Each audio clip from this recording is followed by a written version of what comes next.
খামারিদের বাঁচতে হবে। একত্রিত হয়েছি পোল্ট্রি খামারিদের দাবি এবং সংকটগুলোকে অ্যাড্রেস করার জন্য।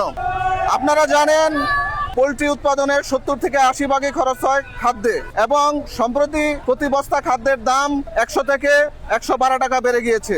এতে করে যারা 2000 মুরগি লালন পালন করছেন তাদের মাসে প্রায় অতিরিক্ত 20,000 টাকা খরচ হচ্ছে। পক্ষান্তরে আজকেও ডিমের দাম কমে গেছে। তো খামারিরা একে তো বেশি দামে খাদ্য কিনে লস করছে, আবার ডিমের দামও কমে যাচ্ছে। তো খামারিরা তাদের অস্তিত্বের সংকটে পড়ে গেছে। প্রশাসন জবাব চাই, খাবারের দাম বাড়লো কেন?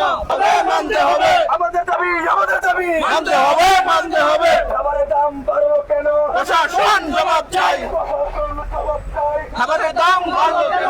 আমরা যখন গত সময় ডিমের আন্দোলন করি, ডিমের দাম নিয়ে আন্দোলন করি, তখন আমাদের ডিএলএস থেকে পরিচালক মহোদয় আমাদেরকে আশ্বস্ত করেছিলেন যে সরকার খাদ্যদ্রব্য র মেটেরিয়ালস আমদানিতে যে উৎসের কর এটা মওকুফ করবেন, তাহলে খাদ্য খরচ কমে আসবে। কিন্তু বাস্তবে আমরা দেখতেছি উল্টা।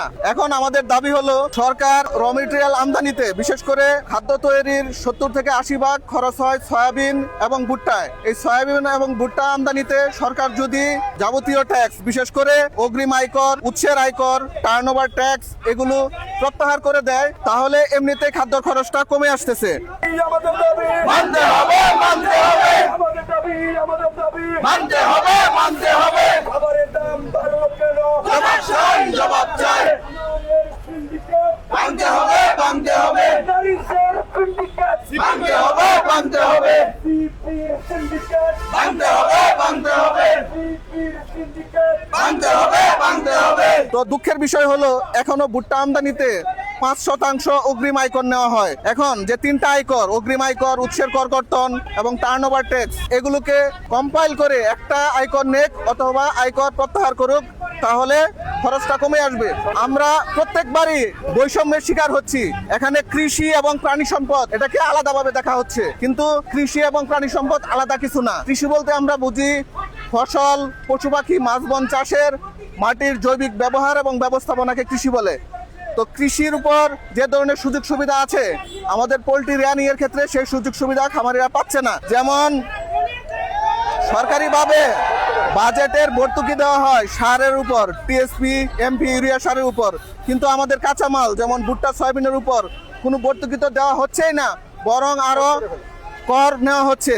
আবার হলো সেচের জন্য যে বিদ্যুতের খরচ করে কৃষকরা, আমাদের পোল্ট্রি খামারিরা বিদ্যুৎ খরচ সেই রেটে পাচ্ছে না, বাণিজ্যিক রেটে পাচ্ছে।